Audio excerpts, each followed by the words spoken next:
Hello and welcome to the Spiderduck Showcase. My name is Greg, and with me is my co-host. As ever, please introduce yourself. I'm Mike Hewitt. Thank you for joining us, Mike Hewitt. And here we are with the 2011, I guess you would call it reboot of Yar's Revenge. I think we're going to start with Stage 2 on hard. One interesting thing about this game, reviews often talk about how really hard it is, and you need to be a pro gamer to get anywhere in it. But it's actually really easy. No, I've seen a couple of minutes of gameplay now at this point in time, and I was wondering, could you repeat the name of this game? Yar's Revenge? Okay, see, I get multiple thoughts. Instantly, I think Yar, as in pirate. So this is a space pirate game. The first thing that should come to mind is the Atari 2600 Classic, which this has nothing to do with. But you are shooting a lot of booty. I mean, not necessarily. I'm not aiming for that part. I'm seeing a lot of it happening. And the other thought that comes to mind is this heads-up display the game? I gotta disagree with you on that. I think the heads-up display is practical and shows me what I need. The only problem is that sometimes there's dialogue down here, but it's out of my way at least. And when the dialogue comes up, it's writing and not voice acted. Right. It really feels like there's no way they could have put that in there and not intended to have it voice acted. It seems like their budget must have run out before they got the voice acting in.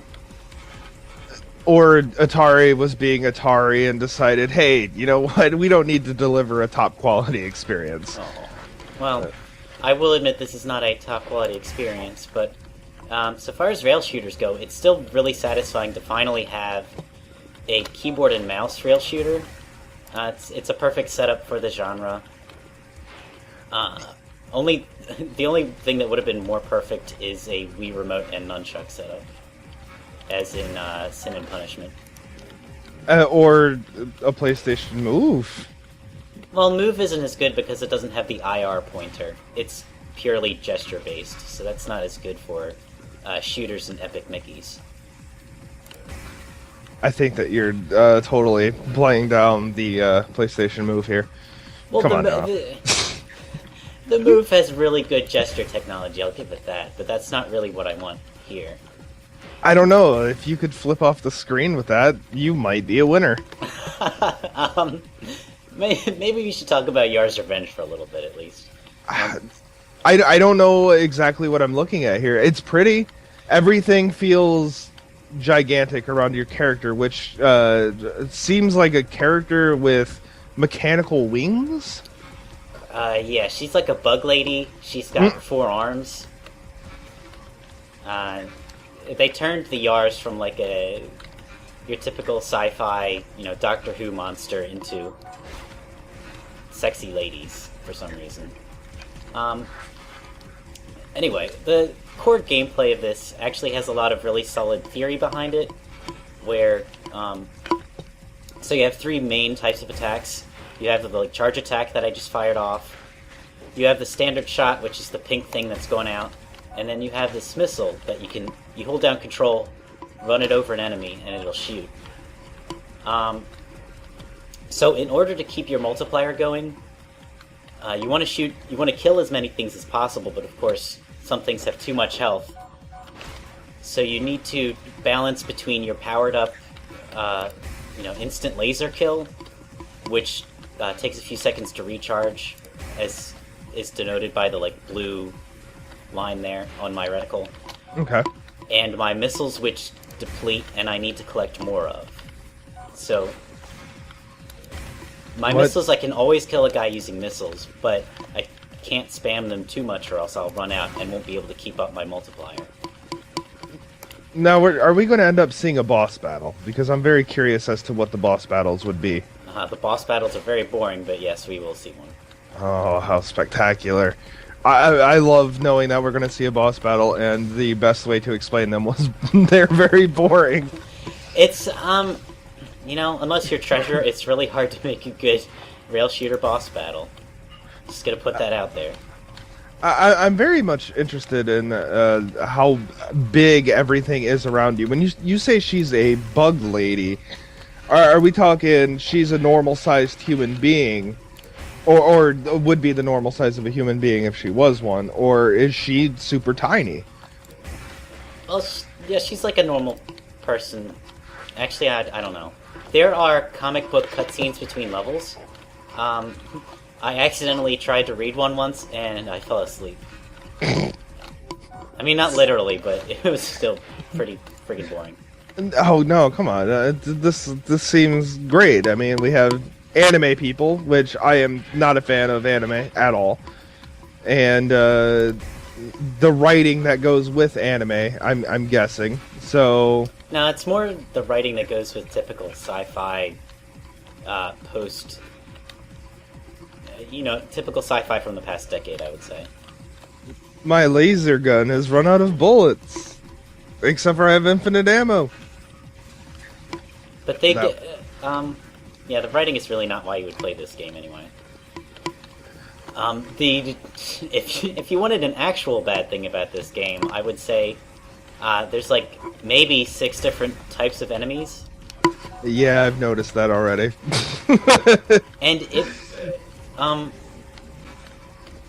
it starts to get old by the time you get to the end of the 6th stage. Alright, so you do have a lock-on feature of some sort to Right. That hit is one. those are the missiles that I can run out of. Ah.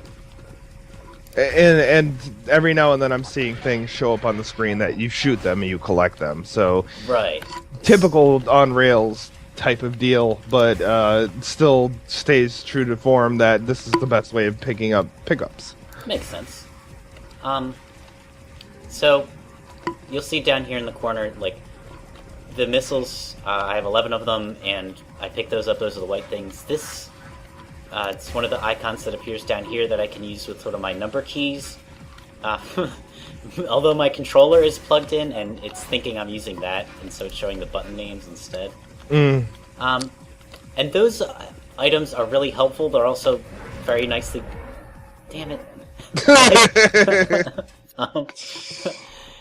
When I'm not talking, it's easy. It's but a lot going on to keep track of when... Yeah. How far back did this just set you? I have no idea. Because it looks like, essentially, you've gone all the way back to the beginning. Well... It does alert you when you pass a checkpoint, but I wasn't paying attention. This just in, Atari says, fuck checkpoints. This game really doesn't need checkpoints, though. Man, I was about to show off the weapons you collect, and now they're all gone. Tragic. May I ask, what is a yar? A yar is like... Besides a yar, what is a yar? It's like a race of bugs, and the Kotile are their enemies. And, like, you're working for the Kotile or something. I don't know. I can assure you it's very dumb. And there are comics that come with this game to explain it. Alright. I'm still actually extremely happy about the scale here. I don't know. So far, that's the only thing I really find to be interesting about this. Well, I mean, I do like me a classically made on-rail shooter, but I'm just very interested in the size and the scope and how these mushrooms are so big, but yet she's a normal-sized lady, essentially. Yeah, it's like for 2011, these graphics are kind of shabby, but oh yeah, of course. The art style is still very nice, and kind of reminds me of Panzer Dragoon at times. Yeah, that's kind of the vibe that I got. I got more of that kind of vibe than what you had said before we had started recording, that this is totally better than the Star Fox games. So it does. Yeah. Star Fox. Forget what that X power-up is. Okay, that was the damage increasing power-up. So you can see, like, I'm melting through it, or yeah, I'm cutting through enemies like a knife through hot butter. Like a knife through a criminal's face. Oh. What? What? That's not... Come on, they're criminals. Nobody likes criminals. Oh, okay. It's just okay to do whatever to people. Yeah, why not? I mean, come on now. America. And I believe this one, yes. So, one of the more interesting pickups you get is this, like, laser ball that's hovering around me right now. And it'll zap out any projectiles that get near you. And so long as you keep feeding it projectiles, it'll keep going. Oh, nice. So there are some boss fights you can just utterly cheese with it. And maybe it's a little overpowered, but it's still really fun to figure out smart applications for it. So I appreciate it. I do like a lot of what's going on here. I enjoyed seeing some of these power-ups in action, and what's basically a familiar where it sucks up the bullets for you. Yeah. I am a fan of familiars in certain games, especially The Binding of Isaac, which, this is completely like that. So. Yeah, exactly. So, are you able to run into the walls and take damage from that, or is that something that just doesn't happen? There are a few times that happens, but generally no. The scripted flight path will take you away from that. And honestly, the way the flight path is scripted and the way enemies move around, sometimes I get more of a gallery shooter vibe than a Star Fox or Panzer Dragoon vibe. Mm-hmm. I don't know. I'm actually quite interested in this game. Seeing you play it right now is actually interesting me more than I had been previously. I kind of like what's going on here. There's, I should mention, the difficulty is also pretty scalable because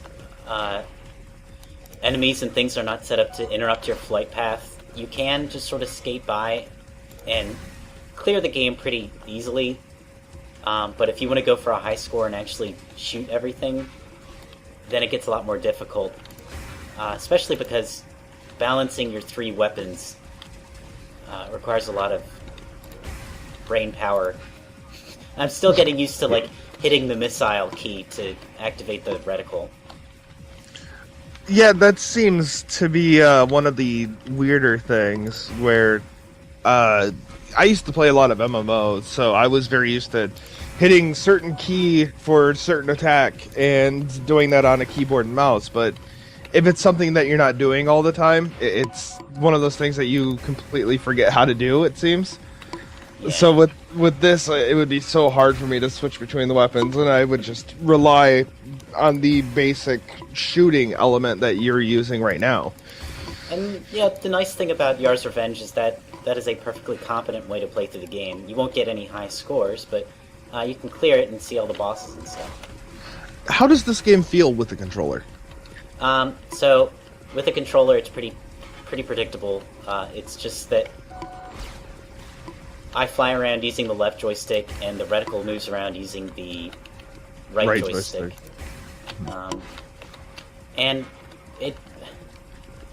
the thing about that, though, is I don't think this game was built with that in mind, because so, I guess, for example, a game like Star Fox 64, it feels really good on a controller because the reticle is tied to your movement, and so when you want to hit an enemy high up on the screen, you can sort of aim Fox's nose upward, and his reticle will tilt that way. But in this case, they're just... the aiming and the movement are so independent that I don't want to have to do the aiming with a joystick. It doesn't feel good at all to me. It's definitely understandable. I mean, obviously, your reticle is going to move a lot easier with the mouse. Exactly. It's just the stiffness of the keyboard, which You know, even in that sense, it seems like this is the kind of game where that wouldn't really be too bothersome.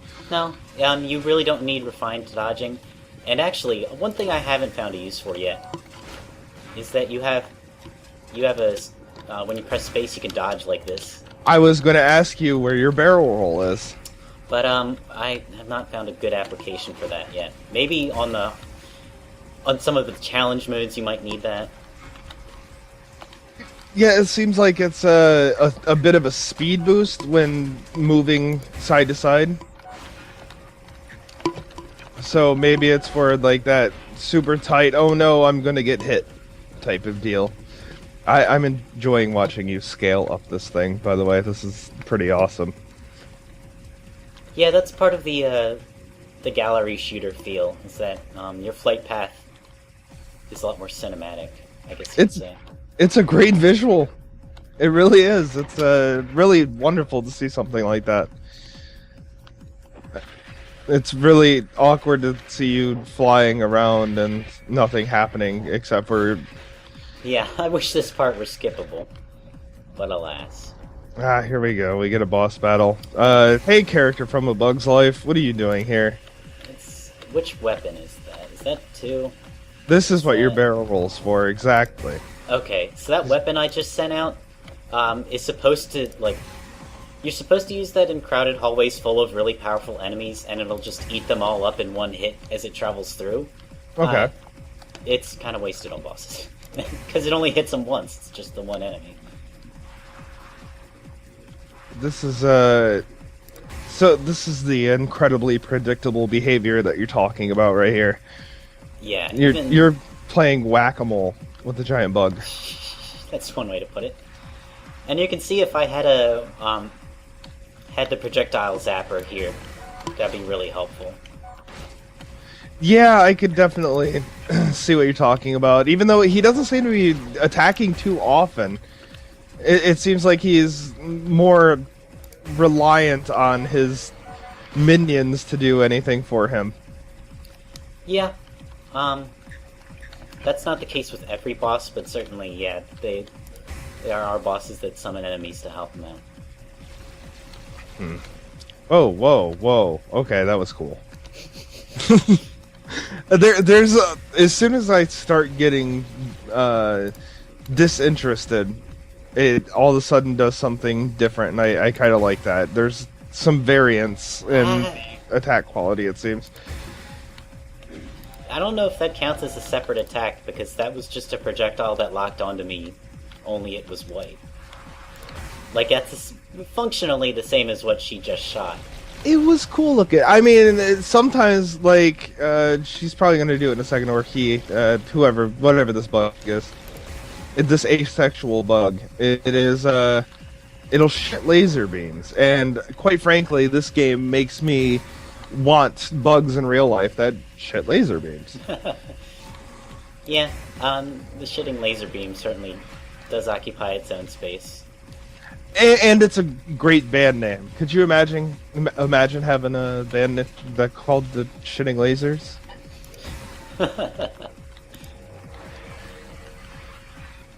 This part's a little frustrating where the boss gets behind a shield and I can't hit it at all. Yeah, it's final hurrah. I kind of saw this coming at some point in time, where it's just like, oh, I'm almost dead. This is a normal Atari staple, it seems, for boss battles, which is, well, boss is about to die. Let's have them go behind a shield and. What Atari games are you thinking of? Because I don't know any. We're talking New Age Atari. We're not talking, original Atari. I don't. We'll talk about them sometime. And you know what, we should hit more Atari games, because I think that would be very fun, and then you can see them happen. Uh-oh. This is your fault. You wanted to show me Yars' Revenge, I want to show you Atari Boss Battle, the game. I don't like this thing that it's doing right now, where it's like, oh, you have a second or two to shoot at the shielded enemy every once in a while. It's kind of dumb. Yeah. 67 health left. Yeah. If only. They should just give it to you at this point in time and just say, fuck it. Let's have a foot come out of the air and stomp it into the air. I like how even after she's dead, I can make her blink red. Look at that. Number 1 in the world. Yeah, actually, before we recorded, I tried to check the leaderboards, and they wouldn't load, so I assume they're not up. This game is like a 56 Metacritic, which is... I don't know. It's a 56 out of 55, and that's what matters. Oh, right.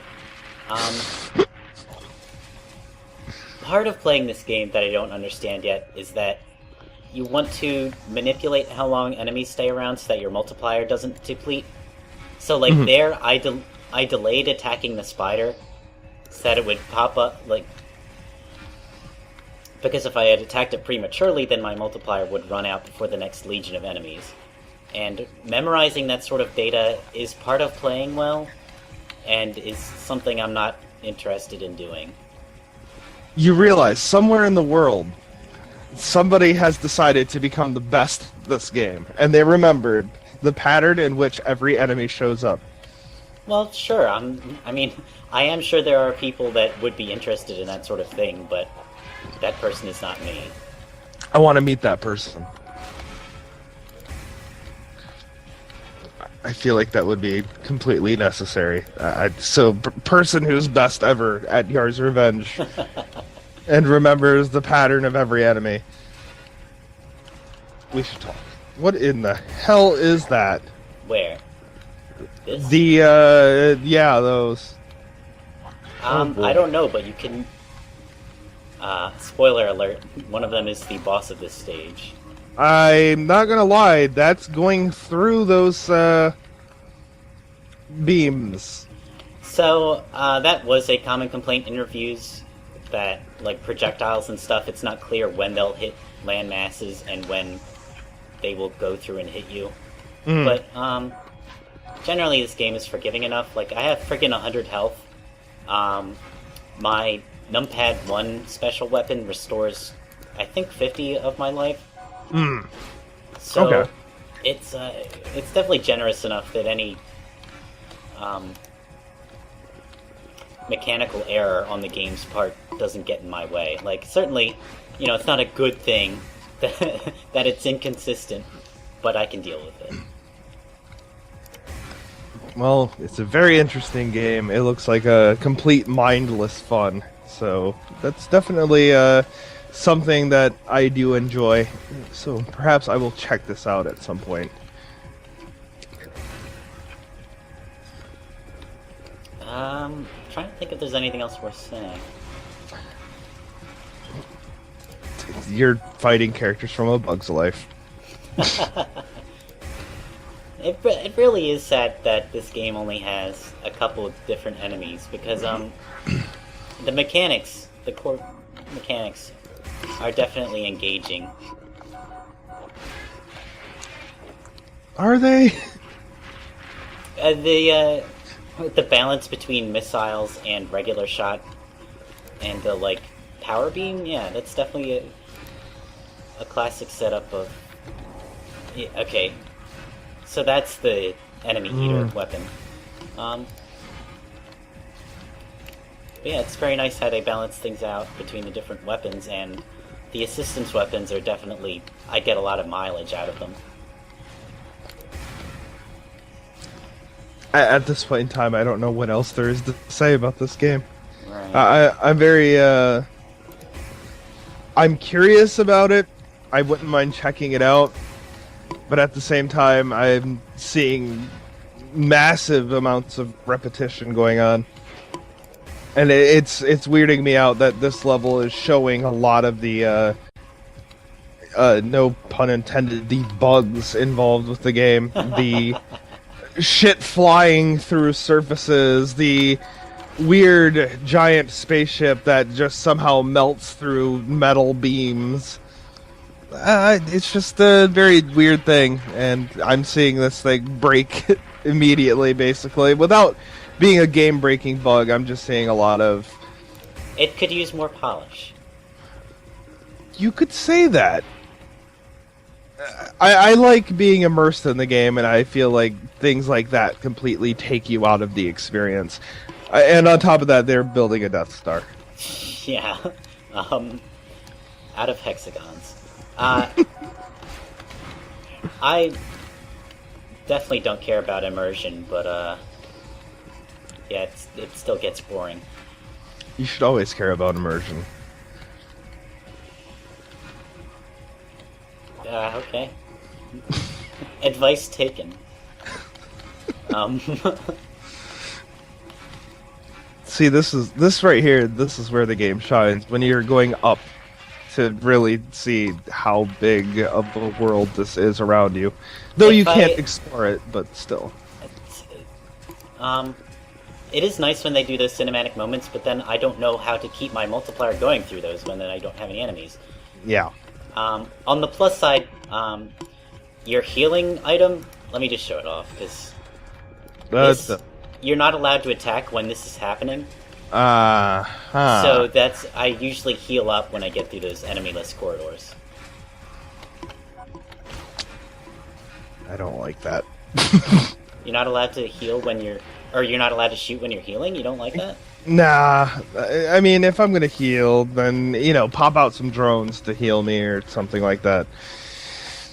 Allow me to keep on enjoying the thing that makes these types of games what they are, and enjoy shooting the shit out of things. Well, okay, point taken, but I think what they were going for, at least, is that they don't they want you to think about when you're healing, not to just let you heal whenever, but to provide some resistance that you have to be smart about it. Like, each of the weapons has a smart application. You don't just spam it whenever. Huh. So why are there bugs and then there's spaceships flying around? Are these bugs they've been collecting nectar for so long that they've been able to turn it into a metal, and then they're just like, hey, you know what? I'm a bug, and a lot of us fly, but fuck it, I don't feel like using my wings, let's create a spaceship? Well, it's the concept itself is just about space bugs. Space bugs, coast to coast. Yeah. I don't know. At this point in time, I'm at a loss for words on what to say next. I'll be honest. Did we mention the challenge mode where if you don't keep your multiplier going, you take damage? I don't think we mentioned that on the recording. That is a genuinely difficult mode, but it's also, it's really rewarding and hectic and forces you to engage the game mechanics. So I would say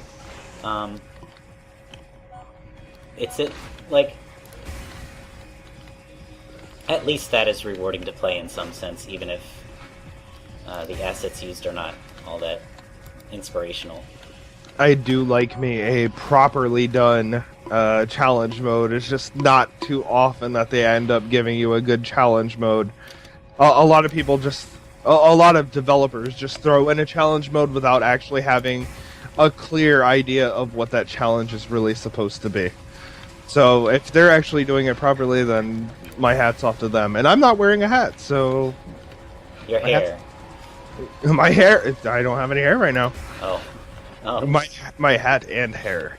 It's completely off to these guys. They've won my hat and hair. This also, I should mention, has local co-op, but not online co-op. That makes sense. Which is just as well, because the servers probably wouldn't be up anyway. Yeah, that's probably why the leaderboards are not up. Yeah. Because those servers are probably gone that had that kind of information. I've heard this game talked about multiple times, but I've never, heard anybody go, my favorite game of all time is Yar's Revenge. Well, you'll hear people say that about the Atari 2600 game, because that game kicks ass. But not about this game. It is worth mentioning, I'm not too hip on the Steam library, but I do know Space Harrier 2 is on Steam, and that is an excellent space rail shooter. So why choose Yar's Revenge? Well, I've always been a little curious about Yar's Revenge. I just wanted to show it off in case, anybody else wanted to look at it. I thought the reviews tasted a little funny, so I thought it was important to talk about. You're not supposed to eat them, you're supposed to read them. The reviewers had trouble beating this game, and that totally didn't make any sense. And then one reviewer compared it to Gradius. I think they meant Falcion, but, yeah. Seems like a weird comparison to me. It seems like an irrelevant comparison. Well, yeah, Tarsus. Why do I know the name Tarsus? I don't know. I was honestly thinking I should look that up, and I just wasted that. I feel like Tarsus sounds like a terrible 1993 pro wrestling name. And by terrible, I mean obviously awesome. What is... But I'm what? terrible at shooting these down, by the way. I don't get what's... I don't know. I'm confused sometimes. So, do these things ever have a weak point? No, their entire body is the weak point. Can you shoot the guns off of these things? No. Huh. Man, I'm doing really terrible here. In the practice recording beforehand, I got, okay, these are the missiles that are easy to shoot down because you can actually, see them coming. I'm gonna go ahead and take a guess that they did not spend too much time developing this game. No, but... Hi, we've got the Atari name and we're just going to plop something out. I get you. I think, given a little more time, this team is smart enough that they could have put out a really good product. The fundamentals are definitely here. I'm glad you think they could have. I just think that it's bothersome that if they could have, that they didn't. And I think that's kind of a weird, bothersome thing. To not have the ability to knock the guns off of the ship, to not have a weak point at all. It's a very weird choice. I mean, that's just how the boss battle is balanced. If you could destroy the guns, then he would be sitting there defenseless. There's a lot of games, though, that if you destroy the guns on them, they have a different type of way of fighting the character.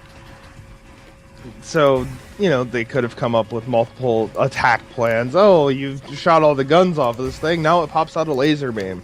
You shot the laser beam off, well, now it pops out the weapons of mass destruction that were hidden underground in Iraq. I totally lost track of what you were talking about. I was talking about multiple ways of attacking if you were going to shoot the weaponry off of it. As in, but there are also plenty of games where you can't shoot the weaponry off. I don't think it's fair to expect every game to have every boss have destructible portions. It could shit bugs out at you. I mean, they are bugs driving a spaceship. So, that might be it for Yar's Revenge, but I did want to show off in the extras, they don't include the original game, but They do include the original comic book. What? Why? Oh, because it's not the same Atari. I wonder if they had trouble licensing it. But not the comic book. Yes, the hot jam that was the Yar's Revenge comic book. You started out all excited, and then you went downhill.